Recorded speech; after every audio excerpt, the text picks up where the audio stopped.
Salut, salut, j'espère que vous allez bien. On rattaque de nouveau avec une petite chronique qui parle de livres, de mangas, mais pas que. Il y a quelques jours, je crois que c'était avant-hier, Fabrice vous parlait de bouffe japonaise, et en particulier de Tokyo Midnight Dinner sur Netflix, et de La Cantine de Minuit, un manga qui a inspiré cette série live. Et ben, juste pour petite précision, des fois qu'il y en aurait que ça intéresserait, il existe un livre de cuisine, La Cantine de Minuit, qui est vraiment bien, que moi j'aime beaucoup. C'est rempli de plein de petites recettes façon repas sur le pouce à la japonaise. Ça va du sandwich à l'œuf au bol de riz avec les calamars, enfin avec les saucisses découpées en petits calamars, en passant par des trucs un peu plus exotiques comme le ragoût à la coréenne, des plats d'inspiration occidentale comme des spaghettis à la napolitaine.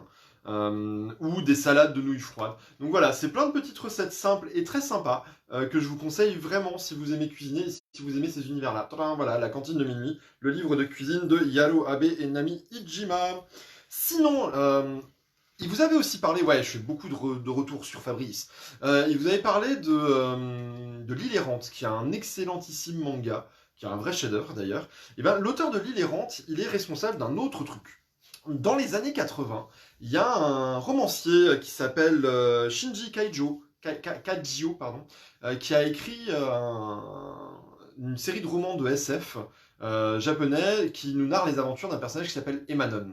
Emanon, pour la petite blague, ça fait no name à l'envers, hein, pas de nom, tout ça, voilà. Emanon, c'est une jeune femme, et cette jeune femme, elle est mystérieuse, elle est plus vieille que l'humanité.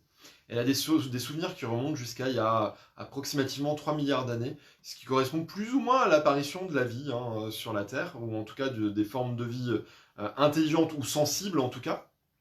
Si tant est que les poissons soient des créatures intelligentes, sensibles oui, intelligentes c'est plus discutable.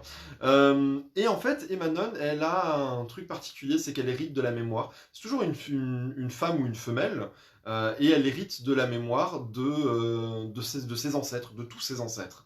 Donc sa mémoire remonte jusqu'à le début, l'aube de la vie sur la Terre.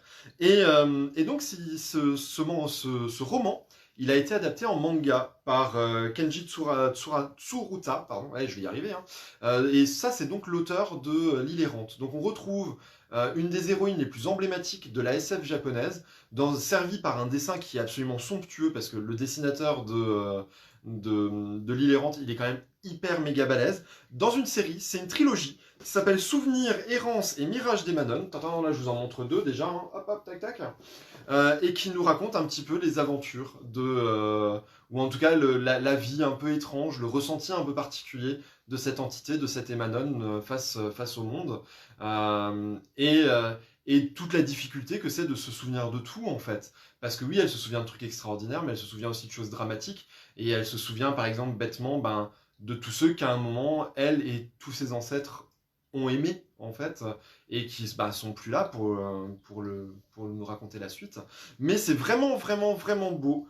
C'est un dessin extraordinaire. C'est un univers SF qui est fantastique. C'est presque plus fantastique que science-fiction dans l'absolu, mais c'est vraiment somptueux. Donc voilà, Emanon, si vous aimez ces univers un peu étranges, c'est dans la collection Latitude chez, ah bah tiens, Kiun. J'en cite beaucoup Kiun quand même, mine de rien. Voilà, sinon j'espère que vous allez bien, que vous êtes en pleine forme, je vous souhaite une excellente journée, et je vous dis à demain. Ciao ciao.